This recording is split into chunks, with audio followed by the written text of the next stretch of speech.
تیرا سراپا یا نبی تفسیر ہے قرآن کی، واللیل زلفیں ہیں تیری، والشمس ہے چہرہ تیرا۔ الحمدللہ رب العالمین والصلاة والسلام علی خاتم النبیین، اما بعد فاعوذ باللہ من الشیطان الرجیم، بسم اللہ الرحمن الرحیم۔ الصلاة والسلام علیک یا رسول اللہ وعلی آلک واصحابک یا حبیب اللہ۔ الصلاة والسلام علیک یا نبی اللہ وعلی آلک واصحابک یا نور اللہ۔ ایک شخص سلطان محمود غزنوی رحمۃ اللہ علیہ کی خدمت میں حاضر ہوا اور حاضر ہو کر اس نے عرض کی کہ گزشتہ رات میں نے پیارے آقا صلی اللہ علیہ وسلم کا خواب میں دیدار کیا۔ کیا بات! میں نے بارگاہ رسالت میں عرض کی کہ حضور میرے اوپر 1000 درہم کا قرضہ ہے اور مجھے یہ ڈر ہے کہ میں یہ قرضہ لے کر دنیا سے رخصت نہ ہوں، میرے قرضے اترنے کی کوئی صورت ہو جائے۔ پیارے آقا صلی اللہ علیہ وسلم نے ارشاد فرمایا کہ جاؤ محمود سے جا کر ملو، وہ تمہارا قرضہ اتار دے گا۔ وہ شخص کہتا ہے کہ میں نے بارگاہ رسالت میں عرض کی کہ حضور وہ میری بات پر اعتبار کیسے کریں گے؟ ارشاد فرمایا کہ جا کر ان کو یہ بتاؤ کہ تم رات کے ابتدائی حصے میں 30,000 مرتبہ درود پاک پڑھتے ہو اور رات کے آخری حصے میں بھی 30,000 مرتبہ درود پاک پڑھتے ہو۔ جب یہ نشانی اس شخص نے محمود غزنوی رحمۃ اللہ علیہ کو بتائی تو وہ رونے لگے اور تصدیق کی اور انہیں 1000 درہم عطا فرما دیے۔ جو وزراء تھے انہوں نے جب یہ بات سنی تو بڑے سرپرائزڈ ہوئے کہ بادشاہ سلامت تو اتنا پڑھتے نہیں ہے درود پاک، تو کہنے لگے کہ حضور ہم آپ کے ساتھ ہوتے ہم نے آپ کو اتنا درود پڑھتے دیکھا نہیں، آپ نے اس کی تصدیق بھی کر دی۔ تو بادشاہ نے کہا، محمود غزنوی رحمۃ اللہ علیہ نے فرمایا کہ اصل میں ایک ایسا درود پاک 3 مرتبہ ابتدائی رات میں اور آخری رات میں 3 مرتبہ پڑھتا ہوں جس کی فضیلت علماء سے میں نے یہ سنی ہے کہ جو اس درود پاک کو ایک بار پڑھ لے تو اسے 10,000 درود کا ثواب ملتا ہے۔ سبحان تو اللہ! پیارے آقا علیہ الصلوۃ والسلام کے اس ارشاد سے اس بات کی تصدیق ہو گئی۔ واہ! 10,000 درود کون سا ہے؟ اللہم صلی علی سیدنا محمد مختلف الملوان وتعاقب العصران وقر الجدیدان واستقل الفرقدان وبلغ روحه وارواح اہل بیتہ من التحیۃ والسلام وبارک وسلم علیہ کثیرا۔ سبحان اللہ! کئی بار پرکھا ہے میں نے اسے، بنا مشکلوں میں سہارا درود، نکالے غموں کے تلاطم سے یہ کہ ہے راحتوں کا کنارہ درود۔ سبحان اللہ! صلو علی الحبیب صلی اللہ تعالی علی محمد۔ مدنی چینل کے ناظرین، پروگرام زیارت رسول کے واقعات لیے ایک بار پھر حاضر ہیں۔ انشاءاللہ الکریم پیارے آقا صلی اللہ علیہ وسلم کی زیارت کے واقعات ہم سننے کی سعادت حاصل کریں گے۔ آئیے بڑھتے ہیں رکن شورا نگران پاکستان مشاورت کی جانب اور ان سے زیارت رسول کے واقعات بھی سنتے ہیں اور اس سے متعلقہ انشاءاللہ الکریم اشعار بھی سنیں گے۔ جی سیدی۔ بسم اللہ الرحمن الرحیم۔ شیخ ابو بکر محمد بن علی بن جعفر قطانی رحمۃ اللہ تعالی علیہ، ان کے زیارت رسول کے واقعات آج ہم سنیں گے۔ آپ نے خود بیان کیا کہ میں ہر پیر اور جمعرات کی رات کو زیارت رسول سے مشرف ہوتا۔ سبحان اللہ۔ تو پیارے آقا علیہ الصلوۃ والسلام سے سوالات کرتا، آپ سوالات کے جوابات دیتے۔ ایک رات جب زیارت ہوئی تو حضور نے میری طرف چہرہ پر نور متوجہ کیا تو آپ کے ساتھ 4 حضرات اور بھی تھے۔ ایک کی طرف اشارہ کر کے فرمایا، انہیں جانتے ہو؟ میں نے عرض کی ہاں، یہ صدیق اکبر ہیں رضی اللہ عنہ۔ دوسرے صاحب کی طرف اشارہ کر کے پوچھا، یہ کون ہے؟ تو عرض کی یہ فاروق اعظم ہے۔ تیسری شخصیت کی طرف اشارہ کر کے پوچھے، یہ کون ہے؟ تو میں نے کہا عثمان غنی رضی اللہ عنہ۔ چوتھی شخصیت کی طرف جب اشارہ کر کے پوچھا تو یہ فرماتے کہ میں خاموش رہا۔ تو حضور نے پوچھی کون ہے؟ دوسری بار پوچھا تو میں خاموش رہا۔ تیسری بار پوچھا، لیکن میرے دل میں اس بارے بڑی غیرت ہوئی کہ میں نے 3 کو تو پہچان لیا، چوتھی شخصیت کو میں کیوں نہیں پہچان پا رہا؟ تو نبی پاک علیہ الصلوۃ والسلام نے اپنی ہتھیلی مبارک کو اکٹھا کر کے میری طرف اشارہ کیا، پھر ہتھیلی کھول کر میرے سینے پر ماری۔ فرمایا اے ابو بکر یہ کہو یہ علی بن ابی طالب ہیں رضی اللہ عنہ۔ میں نے کہا یہ علی بن ابی طالب ہیں۔ تو ابو بکر قطانی رحمۃ اللہ تعالی علیہ فرماتے ہیں پھر اللہ کے رسول صلی اللہ علیہ وسلم نے مجھے اور حضرت علی کو آپس میں ملا دیا رضی اللہ عنہ۔ حضرت علی رضی اللہ تعالی عنہ نے میرا ہاتھ پکڑا، مجھے کہا اے ابو بکر کھڑے ہو جاؤ۔ پھر ہم چلے یہاں تک کہ صفا پہاڑی تک پہنچے۔ حالانکہ میں اپنے کمرے میں سویا ہوا تھا، لیکن جب میں اٹھا بیدار ہوا تو میں واقعی مکہ مکرمہ میں صفا پہاڑی پر کھڑا تھا۔ سبحان اللہ، مکہ پہنچا دیا حضرت علی نے رضی اللہ تعالی عنہ۔ سبحان اللہ۔ تو کیا ان کی شان ہے حضرت شیخ ابو بکر قطانی رحمۃ اللہ تعالی علیہ کی کہ انہیں ویکلی 2 مرتبہ اللہ کے حبیب علیہ الصلوۃ والسلام کی زیارت ہوتی تھی۔ میرے آقا علیہ الصلوۃ والسلام کی کرم نوازیاں تو سب کے لیے ہیں، مگر ان کے لیے تو خاص ہیں جن کو زیارتیں ہوتی ہیں۔ اور پھر ان کا عشق رسول بھی ہے کہ یہ پتہ چلا یہ واقعی عاشق رسول ہیں کہ زیارت ہوتی ہے، زیارتیں ہوتی ہیں۔ حضور پھر ان کا مقام کیسا ہے کہ علم دین بھی حاصل کرتے ہیں، سبحان میں اللہ۔ زیارت بھی کرتے ہیں اور سوالات بھی کرتے ہیں۔ اور میرے آقا علیہ الصلوۃ والسلام سکھاتے بھی ہیں۔ سبحان اللہ۔ اچھا اب یہاں حضرت مفتی اعظم ہند رحمۃ اللہ تعالی علیہ کے بڑے عشق بھرے اشعار پڑھتا ہوں۔ حسن کی بے پردگی پردہ ہے آنکھوں کے لیے، حسن کی بے پردگی پردہ ہے آنکھوں کے لیے، خود تجلی آپ ہی پردہ ہے روئے یار کا۔ میرے آقا علیہ الصلوۃ والسلام کا حسن مبارک ایسا ہے کہ وہ دیکھا ہی نہیں جاتا، تو یہی پردہ ہو جاتا ہے۔ حسن تو بے پردہ ہے اپنی آنکھ پر، دل کی آنکھوں سے نہیں ہے پردہ روئے یار کا، ایک جھلک کا دیکھنا آنکھوں سے گو ممکن نہیں، ایک جھلک کا دیکھنا آنکھوں سے گو ممکن نہیں، پھر بھی عالم دل سے طالب ہے تیرے دیدار کا، تیرے باغ حسن کی رونق کا کیا علم کہوں، آفتاب ایک زرد پتا ہے تیرے گلزار کا، جاگ اٹھی سوئی قسمت اور چمک اٹھا نصیب، جب تصور میں سمایا روئے انور یار کا، حسرت دیدار دل میں اور آنکھیں بہ چلیں، تو ہی والی ہے خدایا دیدائے خونبار کا، بھیک اپنے مرہم دیدار کی کر دو عطا، چاہیے کچھ منہ بھی کرنا زخم دامن دار کا، از سرے بالین من برخیز اے ناداں طبیب، ہو چکا تجھ سے مداوا عشق کے بیمار کا، کوئی دم کی دیر ہے آتے ہیں دم کی دیر ہے، اب چمکتا ہے مقدر طالب دیدار کا۔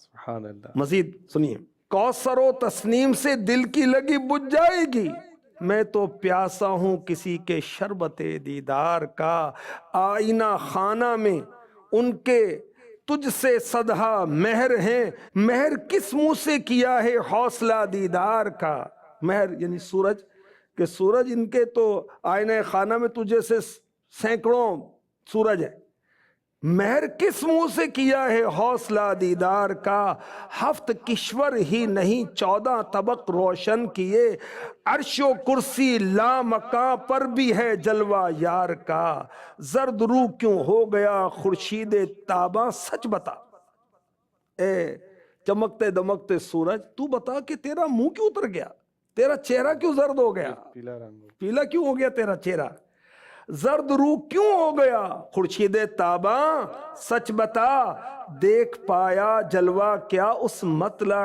انوار کا، یہ ماہ و خور یہ ستارے چرخ کے فانوس ہیں، شمع روشن میں ہے جلوہ تیرے رخسار کا، مرقد نوری پر روشن ہے یہ لعل شب چراغ، یہاں چمکتا ہے ستارہ آپ کی پیزار کا، یہ لال ہیرا چمک رہا ہے جس سے روشنی ہو رہی ہے، یا اے آقا آپ کی چپل مبارک آپ کے نالین مبارک کی کوئی ذرہ ہے جو چمک رہا ہے۔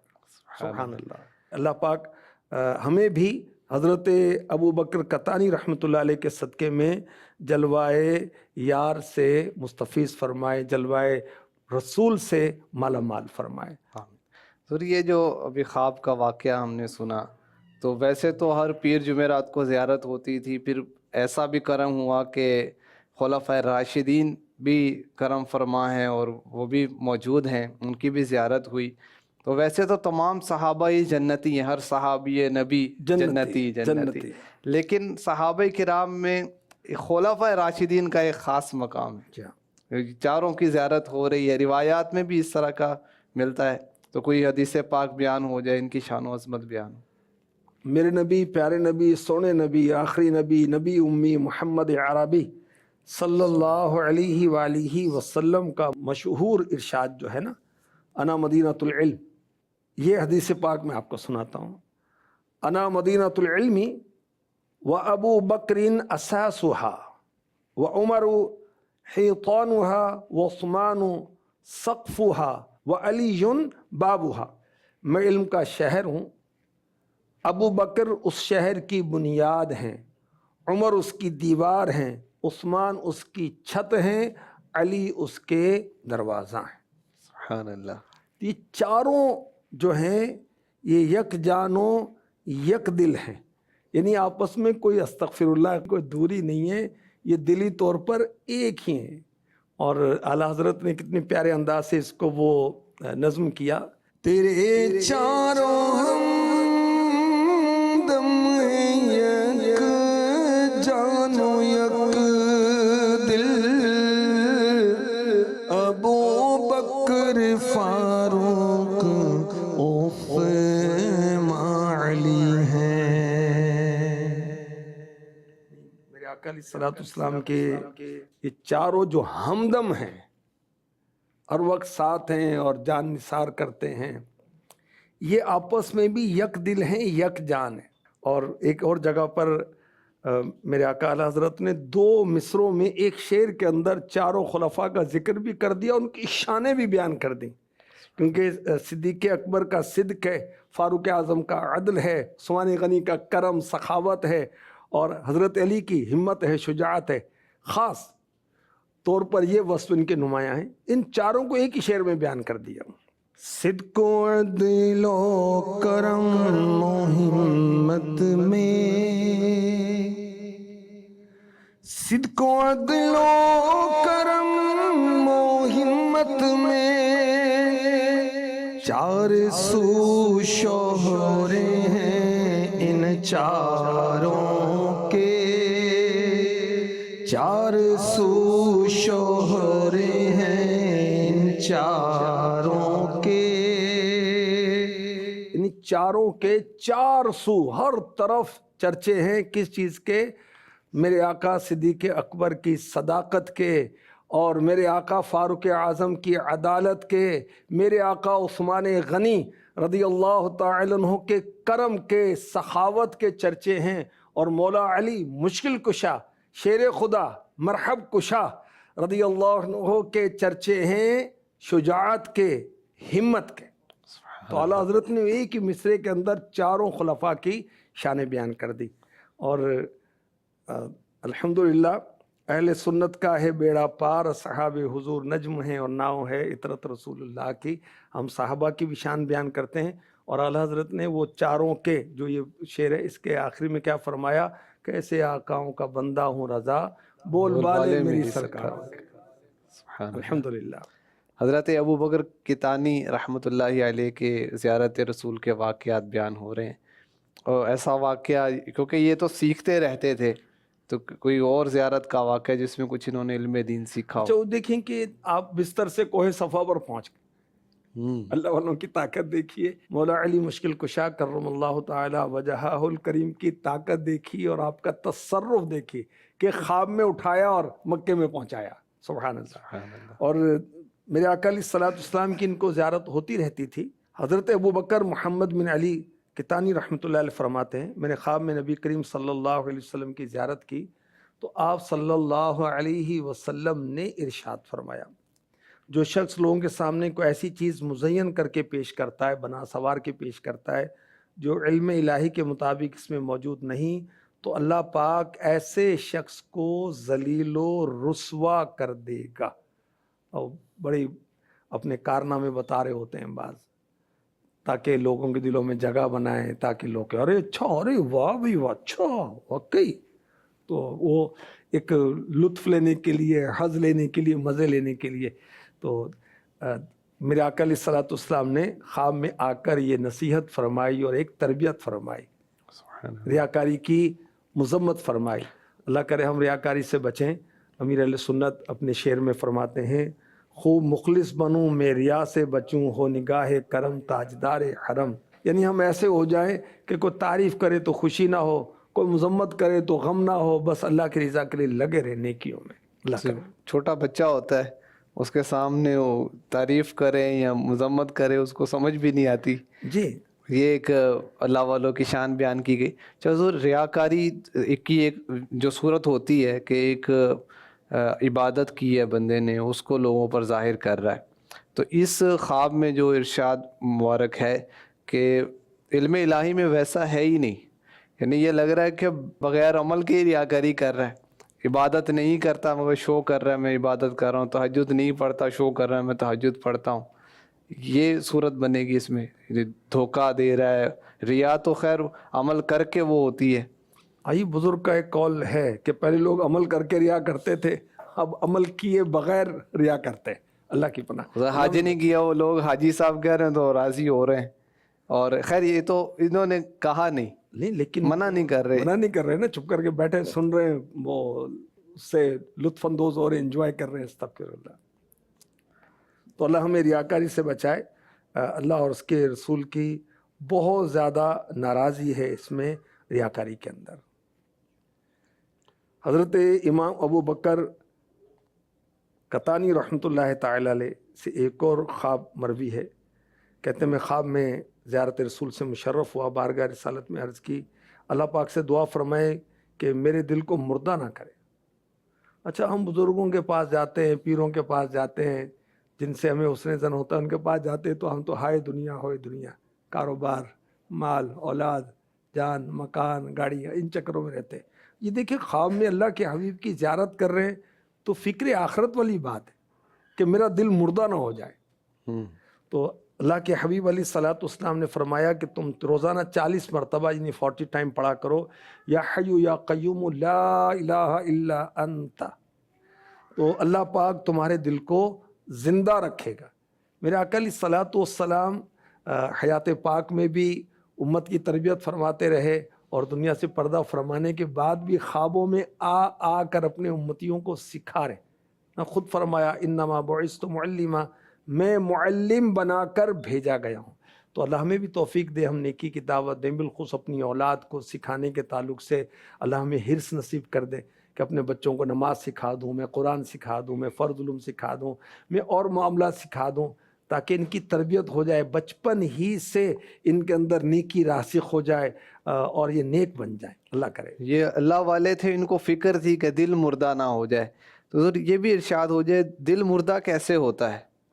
ظاہراً تو جو زندہ ہے، جس کے سانس چل رہا ہے تو ہم کہتے ہیں وہ زندہ ہے، اس کا دل تو چل رہا ہے۔ اس کی فکر تو ہمیں ہوتی ہے کہ دل کی دھڑکن تیز ہو گئی ہے یا کم ہو گئی ہے، یا دل کے جو ظاہری امراض ہیں سائنٹیفکلی جو سائنسی طور پر جو بتائے جاتے ہیں تو اس پر ٹیسٹ بھی کراتے ہیں، تو علاج بھی کراتے ہیں، تو خرچے بھی کرتے ہیں، لیکن دل روحانی طور پر مردہ ہو گیا، نیکیوں میں دل نہیں لگتا، نصیحت اثر نہیں کرتی، نیکی کرنے کو دل ہی نہیں چاہتا، یہ سمجھیں کہ دل زندہ نہیں ہے، نماز میں مزہ نہیں آ رہا، استغفر اللہ، اور خوف خدا کی باتیں ہو رہی ہیں، لیکن لوگ رو رہے ہیں اللہ رسول کی یاد کر کے، اور میں گھڑی دیکھ رہا ہوں کہ یار کب اجتماع ختم ہوگا، کب فارغ ہوں گے۔ تو خیر، جب تقویٰ کم ہوتا ہے تو دل مردہ ہو جاتا ہے، گناہوں کی وجہ سے دل مردہ ہو جاتا ہے، زیادہ ہنسنے سے دل مردہ ہو جاتا ہے۔ دل کو مردہ ہونے سے بچانا چاہیے، اور اس کی فکر ہونی چاہیے کہ دل مردہ نہ ہو جائے۔ یہ کچھ علامات بیان کر دی گئی کہ یہ دل مردہ ہونے کی یہ صورتیں ہو سکتی ہیں۔ آپ نے وہ بیان فرمایا کہ عبادت میں دل نہیں لگ رہا اور نصیحت اثر نہیں کری، بڑی ایک جامع بات ہے کہ واقعی اس میں بندہ اپنے آپ کو چیک کر سکتا ہے کہ یہ والا مرض دل مردہ ہونے والا مجھے لگ گیا ہے کہ نہیں لگا ہے۔ دیکھیں اعلیٰ حضرت نے کتنی زبردست بات کہی، دل کے تیمار ہمارا کرتا، آپ بیمار ہے کیا ہونا ہے۔ دل نے تو سنوارنا ہے ہمارے بدن کو، وہ خود ہی بیمار ہو جائے تو۔ اور دل کو ہی وہ بدن کا بادشاہ وہ کہا گیا ہے، یہ درست ہوگا تو سارا جسم درست ہوگا۔ حضور اگر ہمارے ناظرین ہمارے ساتھ شامل ہیں، اگر کوئی شخص وہ کیفیت پاتا ہے جو علامت بیان کی گئی ہے کہ واقعی ایسی کیفیت ہے، تو اب دل زندہ ہو جائے، میں اس کیفیت سے نکالا ہوں، اس کا کیا؟ ایک تو وہ خواب میں جو وظیفہ بیان کیا گیا وہ بھی ہم پڑھ سکتے ہیں کیا؟ اور دیگر کوئی ایسا نسخہ یا ہو؟ حیو یا قیوم لا الہ الا انت 41 ٹائم جو ہے اس کو روزانہ پڑھے، انشاءاللہ دل زندہ ہو جائے گا۔ پھر دینی مطالعہ یہ بھی دل زندہ کرے گا، انبیاء کرام کی باتیں، صحابہ کی باتیں، اولیاء کی باتیں پڑھیں، غوث اعظم کی باتیں پڑھیں، تفسیر قرآن پڑھیں، اس سے دل زندہ ہوگا۔ خاص طور پر ایک ایک قرآن پڑھنا، اس سے بھی دل زندہ ہوتا ہے۔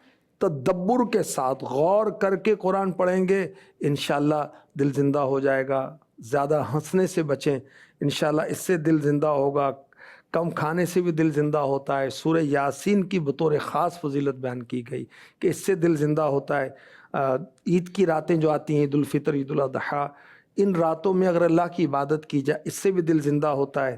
اور اللہ پاک رحمت فرمائے، دعا کریں اللہ سے، اس کے رسول کی بارگاہ میں استغاثہ کریں، نعتیں پڑھیں، دل زندہ ہو جائے گا انشاءاللہ۔ دعا مومن کا ہتھیار ہے۔ بے شک۔ تو ناظرین، آج ہم نے الحمدللہ بزرگوں کی زیارت کے واقعات بھی سنے، اور الحمدللہ ساتھ ہی ساتھ دل مردہ ہونے کے اسباب کیا ہیں، دل زندہ ہونے کی صورتیں کیا ہو سکتی ہیں، اس کے ذرائع کیا ہو سکتے ہیں، یہ بھی سنیں۔